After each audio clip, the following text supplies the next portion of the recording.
Federeeshinii Ispoortii Oromoo kan Ameerikaa Kaabaa maalirra jira?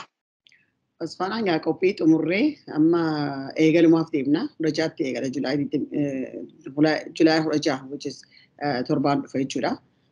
So hojiin hundi xumuramee jira. Eegalumaaf amma eegaa jirra. Adde Maakfiraa Nuuree pirezidaantii Osfaanaati kan kana jedhan. Osfaanaan waggaa yookiin ganna 25ffaasaa yommuu kabajuuf deemaa jiru kanatti qophiin baranaa qophiiwwan warreen kanaan dura turan irraa wanti adda godhu jira. Waggaa 25 olii guyyaa waggaa tokko immoo koronaadhaaf hin goone ture so san keessaa baasneeti hoggoolee itti kabajame qofa kabajne waggaa 25 jenne malee uumama Osfaanaati waggaa 21 ga'ee jira. Wanni adda godhu amma Osfaanaan guddatee jira. Akka waggaa 25 dura jiru san hin jiru. Every year improvement irratti godhamaa deema. Barri kun immoo bara itti Oromoon especially diaspora keessa jirtu kun isteetni amma nuti itti godhaa jirru kun Minnesota kana keessatti ittiin beekamtii arganne heddumminaan jechuudha. Isteetni kun beekamtii torbaan Oromoo jedhee dur siitii takkaaf lama akkasiin nu kannaa ture amma siitii 5 ol jechuudha.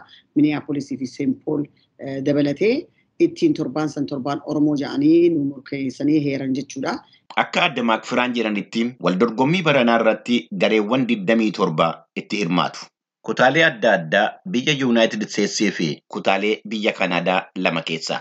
Gareen duraanii Awustiraaliyaa irraa dhufee hirmaachaa ture barana hin hirmaatu. Kubbaa miilaatiin alattis waldorgommiin fiigichaa maqaa Abbabee Biqilaatiin moggaafame ni taasifama. Taphni kubbaa kaachoo ni jira. Osfaanaan waggaa waggaadhaan keessummoota kabajaa ni affeera. Bara kana eenyutu affeerame? Keessummaa addaa hedduu affeerree jirra. Baranallee warra adda addaa dhufa akkana jeesiin hin maaliif seminaan immoo iccitii yoon baase spoil godhuu namaaf ta'a maaliif akka namni dhufee achitti argaruuf feena.